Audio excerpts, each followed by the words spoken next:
Malulutas kaya ang anomalya kung posibleng suspect din ang mismong nag-iimbestiga? Sa pagsusuri ng Bilyonaryo News Channel, ang contractor ng bilyong pisong kontrata sa Surigao del Sur, kung hindi kongresista, kaalyado naman nila. Narito ang exclusive agenda report ni Joash Malimban.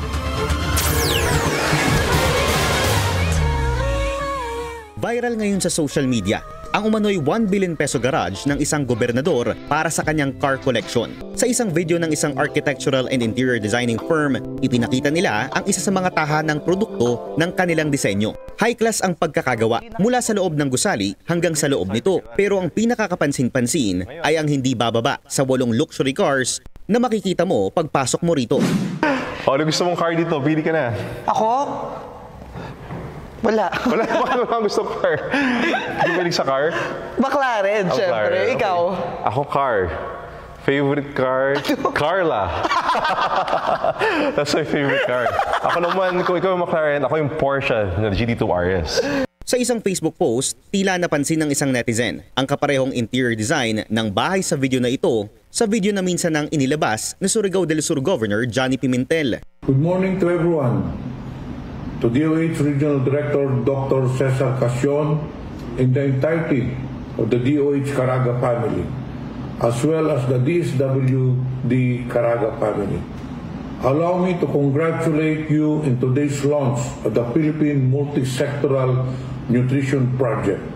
Ayon sa post, gawa umano sa haligi ng korupsyon at kasakiman ng nasabing property. Wala pang tugon si Governor Pimentel sa post na ito sa kasalukuyan. Isang bagong post ang lumitaw, isang araw matapos lumabas ang video. Ipinost naman ng isang social media user ang umano'y construction firm na pagmamay-ari mismo ni Governor Pimentel, ang JNA Pimentel Construction. Ayon sa Philippine Contractors Accreditation Board o PICAB, kumpirmado na ang Authorized Managing Officer ay walang iba kundi si Governor Johnny T. Pimentel. Sa pagsusuri ng Bilyonaryo News Channel, napag-alaman namin na ang kumpanyang ito nakakubra ng 9 na proyekto sa nasasakupan mismo ni Gov. Mula 2016 hanggang 2020, naaabot ang halaga sa 480.5 million pesos. Sa mga panahong ito, naupo siya at ang kanyang dalawang kapatid na sina Vicente Pimentel Jr. at Alexander Ayek Pimentel sa pagka-governor. Nagpalitan din sila ni Ayek sa pagka-congressman ng 2nd distrito ng Surigao del Sur. Una nang inimbestigahan ng Bilyonaryo News Channel ang long-time ally ng mga Pimentel sa probinsya, ang pamilyang Momo,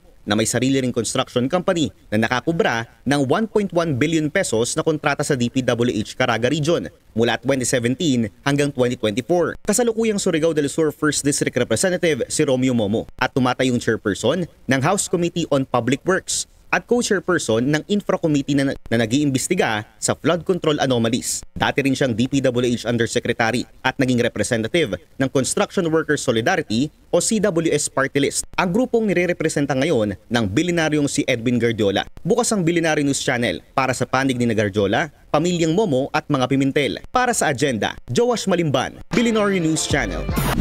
Manatiling nakatutok sa Bilyonaryo News Channel. Sumubaybay sa aming social media accounts at mag-subscribe sa aming YouTube channel para sa mga bago at eksklusibong balita.